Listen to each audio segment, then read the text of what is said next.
할렐루야. 우리 성도님들 잘들 지내셨죠? 오늘 수요일입니다.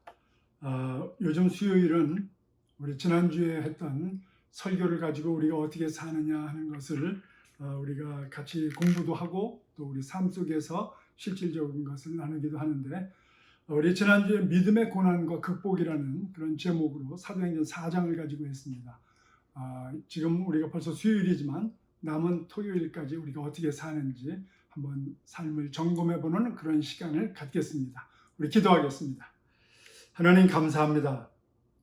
3일 동안도 지켜주셨고 보호해 주셨으며 하나님의 은혜 가운데 서며 주일날 하는 말씀을 우리가 어떻게 이 땅 살면서 하나님 앞에서 바른 삶을 살았는지 점검하고 남은 또 한 주간을 어떻게 살아야 될지를 우리가 생각할 수 있는 기회 주심을 감사를 드립니다. 하나님, 이런 시간을 통해서 우리 삶 속에 주님이 역사하고 계심을 체험케 해주시고 우리가 바른 믿음을 가지고 바르게 살며 주님 오시는 그 길을 예비하는 축복의 성도의 삶을 살게 하여 주시옵소서. 기적이 일어나게 해주시고 기대하며 살게 해주시고 이런 일을 우리가 겪을 때에 참으로 우리 가운데도 이 땅에 살면서 고난이 있을 수 있다는 것을 준비하고 예상하고 사는 지혜로운 삶을 살게 해주시옵소서. 오늘도 우리 가운데 역사하여 주시는 예수 그리스도 이름으로 기도드리옵나이다. 아멘. 지난주 설교하면서 제가 사도행전 4장 8절 말씀, 참 은혜가 되는 말씀인데, 이에 베드로가 성령이 충만하여 이르되 백성의 관리들과 장로들아, 만일 이 병자에게 행한 착한 일에 대하여 이 사람이 어떻게 구원을 받았느냐고 오늘 우리에게 질문한다면 너희와 모든 이스라엘 사람들은 알라. 너희가 죽은 자 가운데서 살리신 나사렛 예수 그리스도의 이름으로 이 사람이 건강하게 되어 너희 앞에 섰느니라. 이 말씀입니다. 우리가 살아가는 힘과 능력과 용기의 근거가 뭐냐면 십자가에 못 박고 하나님이 죽은 자 가운데서 살리신 나사렛 예수 그리스도의 이름으로 우리가 강건해지는 그 삶입니다. 그리고 이것을 증거할 때는 성령이 충만하여 우리가 이것을 증거해야만, 바로 이것을 우리가 지난주에 설교했고 이렇게 살아가는 법을 우리가 이제 그 지난주부터 했는데, 실제로 이렇게 살다 보면요 우리가 부딪히게 됩니다. 그래서 이 부딪히기 때문에 성령 충만한 신앙의 은혜와 능력이 필요한 거고요. 그래서 우리 믿음 생활에는 고난과 그 다음에 부딪힘과 아픔이 있을 수 있다는 것을 우리가 예상하고 살아야 되고, 우리는 거기에서 끝나는 자들이 아니고 우리는 극복하고 이기며 살 수 있는 하나님의 능력의 자녀라는 것을 우리가 확인하면서 사는 것이 그게 신앙생활입니다. 그래서 우리 믿는 사람들은 축복받은 사람들입니다. 왜냐하면 바로 우리는 예수 그리스도의 십자가에서 돌아가심으로 말미암아 우리의 죄성, 이 죄가 다 사라졌기 때문에 이 죄책감에서 우리가 벗어날 수 있습니다. 그 죄책감이라는 건 뭐냐면 바로 내가 잘못한 것에 대한 내 행위의 잘못도 있지만 우리가 태어날 때부터 가지고 있는, 우리가 어떻게 고칠래야 고칠 수가 없는 그 본성적인 죄들이 있습니다. 첫째는 하나님을 모르는 죄, 두 번째 그렇게 살아도 아무렇지도 않게 죄를 범할 수 있는 그런 악한 것, 이런 것이 예수 그리스도를 믿음으로 말미암아 회개가 되는 겁니다. 그래서 이제는 우리는 참 그런 죄 가운데서 살 필요가 없습니다. 우리가 그것을 깨닫기만 하면은 하나님께서 주시는 성령의 은혜와 능력으로 우리가 살기만 하면은 그 죄성에서 우리가 벗어날 수 있다는 겁니다. 그리고 그 죄책감에서 벗어날 수 있다는 겁니다.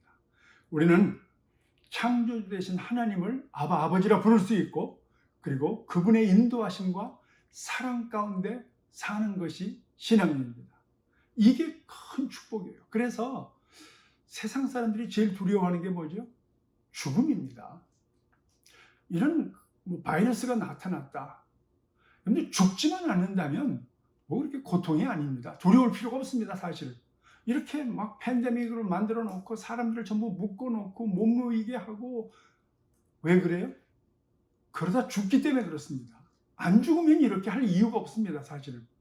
근데 성경은 왜 죽느냐? 죄 때문에 죽는다고 그랬습니다. 죄 때문에. 그러므로 바이러스가 죽음의 원인이 아니고, 죽음은 죄가 원인인데 바이러스 같은 것을 동원해서 죽음으로 가는 길로 인도한다는 겁니다. 교통사고, 전쟁, 우리에게 어떤 닥쳐지는 고난, 그 자체가 우리를 죽이지는 않습니다. 죽음으로 가게 할 뿐입니다. 그래서 정말 우리는 예수 그리스도를 믿었으면 이제는 이 땅이 전부가 아니고 우리는 하늘나라에 올라가는 하나님의 자녀가 됐다는 거죠. 그래서 이 땅에서 살면서 죽는다는 것이 그렇게 두렵지가 않은 겁니다. 예수 믿는 사람들. 어떠세요? 오늘 지금 이 말을 듣고 있는 사람들, 정말 죽음이 안 두려운 사람이 어디 있겠어요? 저도 두렵긴 하죠. 근데 안 당해봐서 모르지만, 그러나 그것이 나를 괴롭히거나 그것이 나를 억누르지는 않는다는 거죠. 왜? 우린 그 다음엔 하나님을 만날 수 있기 때문에. 여러분들, 이것이 복받은 증거입니다. 이것이 우리를 행복하게 해야 됩니다, 여러분들. 그래서 우리가 이렇게 살면요, 이 세상이 우리를 미워하게 되어 있습니다. 왜? 우리는 이 세상에서 살면서 바로 그런 것이 두렵지 않고 이 죽음의 두려움에서, 이 죽음의 공포에서 우리는 벗어났기 때문에 하늘을 바라보고 사는 사람들이기 때문에 마귀의 손에서 우리가 벗어났다는 증거 아닙니까? 그러니까 이 세상 임금 마귀가 그러한 우리를 싫어할 수밖에 없고, 그 마귀의 자녀된 세상 사람들은 그렇게 사는 우리의 모습이 싫은 겁니다. 그래서 우리에게 오는 게 뭐예요? 고난과 핍박입니다. 여러분들, 정말 예수를 잘 믿으면 고난과 핍박이 오게 돼 있습니다. 어디에서? 가장 가까운 내 가족에서부터 옵니다. 그래서 여러분들, 예수 믿을 때 조금 어려운 일이 있고 좀 힘든 일이 있을 때 예수 믿는 그 자체 때문에 힘든 일이 생기고, 내가 이 말씀대로 살아보려고 할 때에 사람들이 나를 등한시 여기고, 그리고 너무 튀는 것 같다, 이렇게 조롱을 하는 말을 해도 걱정하지 마세요. 내가 잘 믿고 있다는 증거입니다. 그리고 그 다음부터는 우리 하나님께서 우리의 뒷배가 되실 줄로 믿습니다. 그래서 우리에게 힘을 주실 줄로 믿습니다. 능력이 되실 줄로 믿습니다. 여러분들, 우리가 하늘을 향해서는 행복인데 이 땅을 향해서는 고난이 있을 수 있는데, 너무 걱정하지 마세요. 왜냐하면 우리가 세상과 다르다는 것을 보여주기 때문에 그렇습니다. 이 성경에서도 그렇게 부흥하고 그렇게 은혜와 능력이 충만한 초대교회, 이 예루살렘 교회가 고난을 받는데, 우리가 지금 받는 고난이나 그때 고난이나 똑같습니다. 그래서 우리가 이 성경 말씀을 보면서 어떠한 자들이 우리에게 왜 그런 고난을 주는지를 우리가 살펴봐야 되죠. 지난주에 우리가 얘기했던 게 바로 그겁니다. 오늘 다시 한번 복습하면서 내 주위에 그런 사람이 있는지, 혹시 이 설교를 듣고 있는 나는 그런 사람이 아닌지 한번 생각해 봐야 됩니다. 이 베드로와 요한이 나서부터 안진뱅이 된 사람인데 한 40살쯤 됐다고 그랬습니다. 그 사람이 나사렛 예수 그리스도 이름으로 정말로 고침을 받고 일어서서 뛰면서 찬양하면서 사람들이 막 몰려들었습니다. 그래서 그 사람들한테 복음을 전했습니다. 우리의 능력이, 우리의 경건이 이 사람을 이렇게 만든 것이 아니고 바로 예수 그리스도가 이 사람을 이렇게 낫게 했다고 했을 때 사람들이 회개하고 예수를 믿었다고 했습니다. 그랬더니 바로 한 몇 달 전에 예수를 죽인 대제사장과 바리새인들과 사두개인들, 이 사람들이 심상치가 않은 거예요. 그 제자들이 나타나더니 예수가 살아났다고 사람들한테 소문을 퍼뜨리고, 그리고 그 이름으로 병든 자가 낫다고 하고, 그리고 수천 명씩 회개하고 돌아가서 그 사람들을 믿는다고 하니까 이 사람들이 가만히 있었겠어요? 그래서 지난주에도 말씀드렸죠. 산헤드린이라고 하는 그 사람들, 그 공의회를 열어가지고 관리들과 장로들과 서기관들, 이 사람들이 바로 이 베드로와 요한을 데려다가 재판을 하기 시작합니다. 그래서 그때 모였던 사두개의 사람들이라는 게 누구냐? 왜 그 사람들은 그 재판 자리에 왔느냐? 왜 이 베드로와 요한을 심판하려고 하느냐? 그 사람들은 뭘 대표하냐면 합리주의자들이에요. 쉽게 얘기할게요. 이 사람들은 신을 안 믿어요. 이상하죠? 이스라엘 사람들인데 신을 안 믿는데 하나님, 여호와 하나님의 존재는 믿습니다. 그런데 신적인 요소, 기적이라든지 천사라든지 부활이라든지 천국이라든지 지옥이라든지 사탄이라든지 이런 영적인 요소는 믿지 않습니다. 이 사람들이. 그리고 자기들 인간의 그 이성이 최고라고 생각해요. 요즘으로 말하자면 과학적인 사람들, 요즘으로 말하자면 많이 배운 사람들, 아니 뭐 많이 배웠다기보다는 스스로 많이 배웠다고 이렇게 자부하는 사람들, 그런 사람들입니다. 근데 우리 주위에 그런 사람들이 있죠. 여러분들 예수 믿고 이제 정말 아프고 병들고 그랬을 때 기도라도 했으면, 그럴 때 기도한다고 나서 이런 사람들이 있죠. 교회 가서 그렇게 뭐 열심히 한다고 해서 자식들이 잘 되나? 그런 사람들이 있습니다. 예. 바로 그 사람들이 합리주의자들입니다. 그 사람들이 신에 대한 두려움은 갖고 있습니다. 그러나 한 번도 체험해 본 적이 없기 때문에 하나님의 은혜와 능력과 이 신비한 능력에 대해서는 부인하려고 합니다. 바로 그런 사람들. 그런 사람들은 꼭 이렇게 우리 믿는 사람들을 얕잡아 봅니다. 그리고 자기들이 다르다고 하는 것에 대해서 나중엔 난폭하게 봅니다.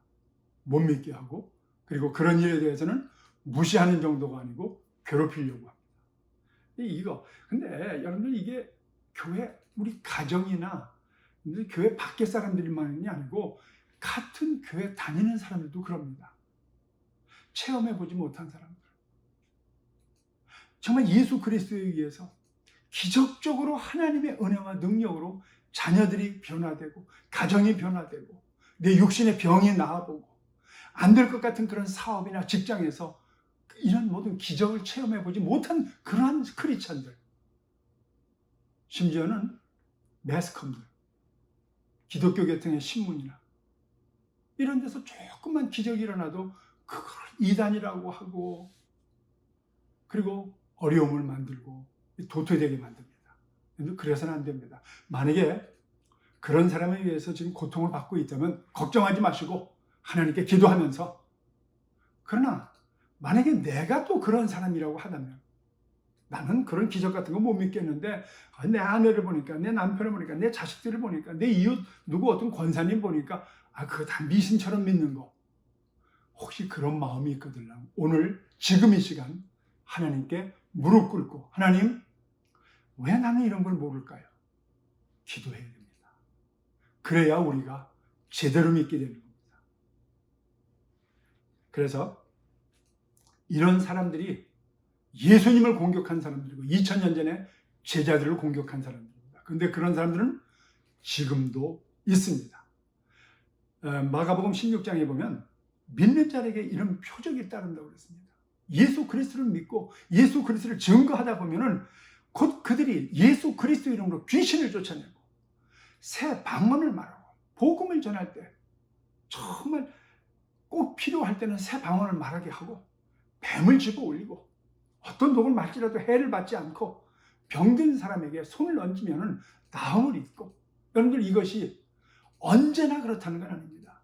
성령께서, 예수 그리스도께서 정말 이 복음을 전할 때 꼭 필요한 장소에서는 그것이 나타날 것을 기대하고 믿어야 될 줄로 믿습니다. 그래야 우리가 하나님 살아계신 것을 우리가 체험하고 증거하죠.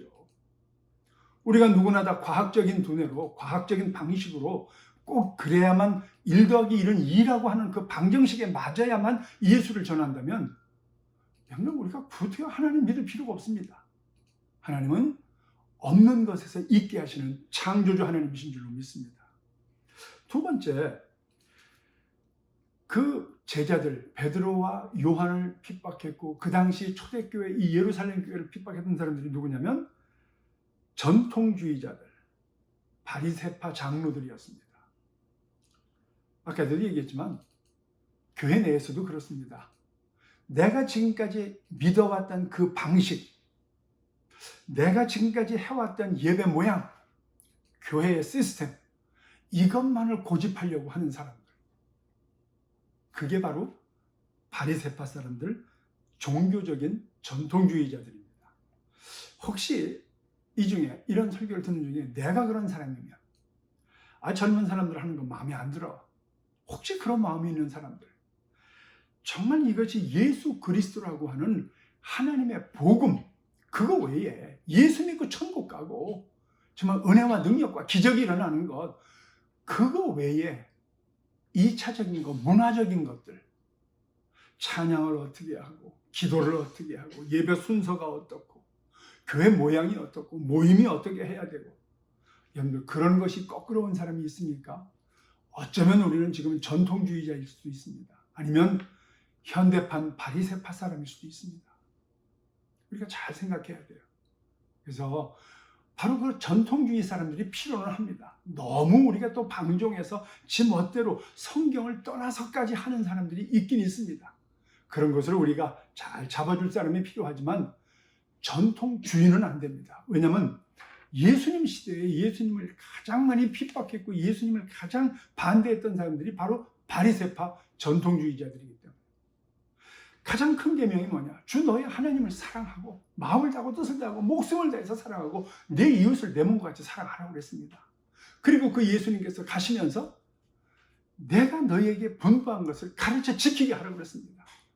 가서 정말 아버지와 아들과 이 성령의 이름으로 세례를 주라고 그랬습니다. 그리고 제자를 만들고 하나님의 자녀를 만들려고 그랬습니다.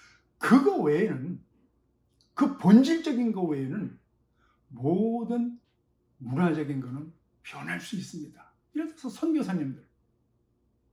선교사님들이 자기들이 배운 그 나라의 전통 그대로, 배운 교단의 그대로 선교지에 가서 그대로 할 수 있습니까? 못하지요. 바로 그것이 전통이기 때문에. 여러분들, 우리는 이런 거에 마음이 열려 있어야 됩니다. 그 다음 마지막으로 세 번째, 어떤 사람들이냐? 현실주의자들. 그 사람들이 누구냐? 대제사장들이었습니다. 이 사람들이 제일 무서운 사람들이에요. 왜냐하면 이 예수 믿는데도 그렇습니다. 평상시에는 다 놔둡니다. 그런데 자기 이득에 걸리는 일을 하면 아주 냉정해지는 사람들이 있습니다. 교회 안에도 있고 교회 밖에도 있습니다. 만약에 안 믿는 우리 식구들 중에서 교회 다녀, 좋아. 그런데 만약에 그러다가도 내가 내 일을 하기 위해서 교회 가는 아내나 남편이나 자녀나 혹은 부모님이나 혹은 이웃들 간에 그것을 자기가 하는 일에 방해가 된다면 아주 표절을 해서, 그리고 얼굴을 이 낯을 싹 가리는 사람들이 있습니다. 그리고 아주 힘들게 하는 사람들이 있습니다. 근데 그 사람들이요, 제일 무서워요, 사실. 그게 대제사장들이었습니다. 예수님께서도 사역을 하실 때 평상시엔 대제사장들이 잘 안 나타납니다. 근데 언제 나타나느냐? 예수님 이 사역의 후기, 그때의 예루살렘 성전에 들어가서, 근데 그 대제사장들은 그 성전 세를 받고, 그리고 거기에서 양을 잡고 그럴 때 그 양을 팔고 돈 바꿔주고 뭐 이러면서 이득을 챙긴 사람들이에요. 그리고 이 로마 사람들과 가장 결탁이 돼 있어가지고, 그래가지고 거기에서도 이 정치적 권력을 갖고 있는 사람들입니다. 누가 뭐라고 해도 그것만 안 건들면 그냥 입 다물고 있던 사람들입니다. 그리고 거기선 자기들 배를 불리고 있던 사람들입니다. 기득권 세력이죠. 그런데 예수님께서 성전에 들어가서 소를 팔고 양을 팔던 사람들, 그 상을 뒤집고 그걸 채찍질하고 쫓아내고, 그 다음에 돈 받고 주는 사람들 그 상을 뒤집고 했을 때 이 사람들이 자기의 실질적인 이득을 건드린 겁니다. 분노했습니다. 그때부터 예수를 잡아 죽일 생각을 하고 실질적으로 가장 앞섰던 사람들이 그 사람들이에요. 오늘날로 얘기하면 현실주의자들입니다. 평상시엔 예수 믿는 거 건들지도 않습니다. 또 교회에서도 그래요. 하나님 말씀이 어떻든 간에 뭐 좋은 말씀 하니까 교회 다닙니다. 그리고 뭐 이런 거 저런 거 신경 안 씁니다. 그러다가도 내 개인적인 회사 일, 가정의 일, 그리고 어떤 내 이익이 달린 어떤 그런 그 주장, 여기에서 조금만 어긋나면 모든 것을 동원해서 힘들게 하고 결국 교회를 쪼개기까지 하는 사람들이 있습니다. 그 사람들이 현실주의자들입니다. 그런데 정말 우리가 예수를 잘 믿다 보면 이런 세 부류의 사람들한테 어려움을 겪게 되어 있습니다. 그러니까 교회는 문제가 없는 교회가 없습니다. 이런 사람들이 있기 때문에 문제 없는 교회 다니려고 하지 마세요. 우리 교회도 문제 있을 수 있습니다. 그런데 어떻게 해야 되느냐? 그거를 한번 따라해 보세요. 예상하고 살자. 그렇죠. 예상하고 살아야 돼요. 그리고 그런 사람이 있을 때 어떻게 하느냐? 또 한번 따라하세요. 기도하자. 그렇죠. 기도해야 됩니다. 한 번만 더. 성령님을 의지하자. 맞습니다. 성령님을 의지해야 됩니다. 지금도 역사하시는 성령님. 아까 제가 처음에 이 얘기를 할 때 8절을 읽었는데 베드로와 요한이 이런 그 당시에 정말 학자 중에 학자고 아주 뛰어난 사람 중에 뛰어난 사람들, 이런 사람들한테 어떻게 이렇게 담대하게 설교를 할 수 있었고 그 사람들을 꺾을 수 있었는가? 그 사람들이 정말 너무너무 싫어서, 아니 저 평상시에 배운 바도 없는 사람들이 어떻게 저렇게 담대하게 말을 하냐? 우리가 알지도 못했던 구약을 인용해가지고 어떻게 저렇게 정말 우리가 녹을 정도로 저렇게 말을 잘하냐? 그리고 40년을 안진병으로 있던 사람들 자기 눈으로 봤는데 지금 벌떡 일어나고 벌쩍벌쩍 뛰면서 찬양하고 돌아다니는 걸 보니까 손을 못 대는 거예요. 이게 도대체 어디서 생긴 거냐? 여러분들, 바로 우리가 그렇게 돼야 될 줄로 믿습니다. 이게 신앙입니다. 어떻게? 8절 같이 읽습니다. 이에 베드로가 성령이 충만하여 이르되, 그리고 말씀을 전하는 겁니다. 우리가 아니다. 너희가 십자가에서 못 박아 죽으신 나사렛 예수 그리스도의 그 이름, 그리고 그 이름을 와 계신 성령의 은혜가, 능력이 저 사람을 고쳤을 뿐만 아니고 오늘 이 말씀을 전하는 나와도 함께해서 너희들이 지금 듣고 있는 것이다. 여러분들, 신앙생활이란 무엇이냐? 이런 성령 충만한 은혜와 능력이 가득해서 그 모든 이들에게 예수 그리스도의 사랑을 가지고 이 복음을 전하는 것이 믿음 생활인 줄로 믿으시기 바랍니다. 그게 신앙이네요. 그게. 나머지 건요, 그걸 돕는 것들입니다. 우리 교회 왜 옵니까? 예배 왜 드립니까? 설교 왜 듣습니까? 찬양을 왜 합니까? 나가서 복음 전하라고, 그 예수 그리스도의 이름의 능력을 증거하라고, 그래서 기적을 일으키라고. 여러분, 히브리서 9장에 보면 사람이 한 번 죽는 것은 정한 것이고 그 뒤에는 심판이 따른다고 그랬습니다. 바로 저와 여러분이 그런 심판을 받을 수밖에 없는 사람들이 있는데, 누군가 복음을 전해서 우리가 지금 교회에 있고 우리가 지금 이런 복음을 듣고 우리는 하나님 자녀가 됐잖아요. 그래서 우리는 복음의 빚진 자들입니다. 여러분들, 저와 여러분은 누군가 때문에 교회에 와 있습니다. 누군가 때문에 이 복음을 들었습니다. 그리고 예수님을 만났습니다. 우리도 그 복음을 전해야 되는 거예요. 그게 우리 인생, 남은 인생 사는 비결이고 그게 목적입니다. 그러기 위해서는 어떻게 해야 되느냐? 예수 그리스도의 이름의 능력, 그리고 그 이름으로 와 계신 성령 충만을 위해서 우리가 기도해야 되고, 부활하신 예수 그리스도, 지금 현존하시고 여기 계셔서 지금 우리와 함께 하시는 그 예수를 증거하고 사는 것이 신앙생활이고, 이게 우리의 행복을 주는 믿음의 조건이라는 겁니다. 우리 성도님들, 이렇게 살아야 돼요. 지금 생각나는 사람이 있죠? 그 사람 위해서 기도해야 됩니다.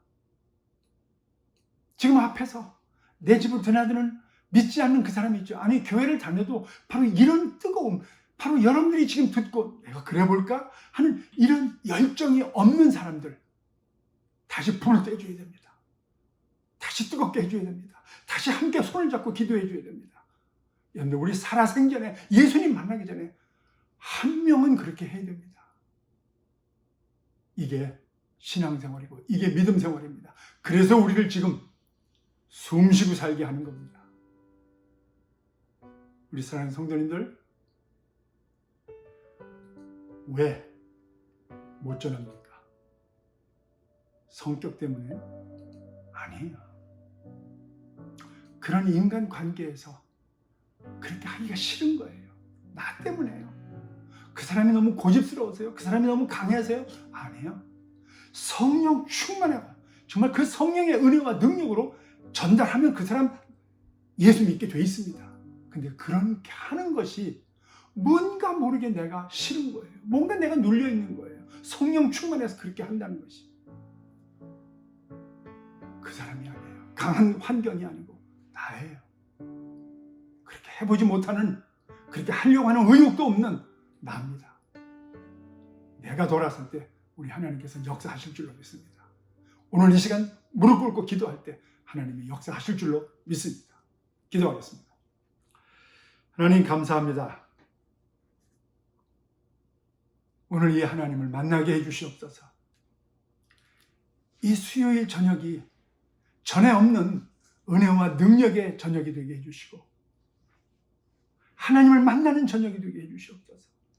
성령 하나님께서 예수 그리스도의 이름으로 지금 여기 와 계신 것을 확인하는 저녁 되게 해주시고 나로 인해서 담대하게 이 복음이 전해지게 해주시고 하나님 나라가 증거되게 해주시고 내 이웃이 복음을 듣고 하나님을 만나는 역사가 일어나게 해주시고 이것이 내 인생의 목적이요 사역이요 남아있는 뜻이라는 것을, 이것이 신앙생활이라는 것을 체험케 하옵소서. 예수 그리스도 이름으로 기도드리옵나이다. 아멘. 제가 다시 한번 성경 말씀 읽고 끝나겠습니다. 사도행전 4장 8절입니다. 이에 베드로가 성령이 충만하여 이르되 백성의 관리들과 장로들아 성령이 충만하십시오. 승리하세요.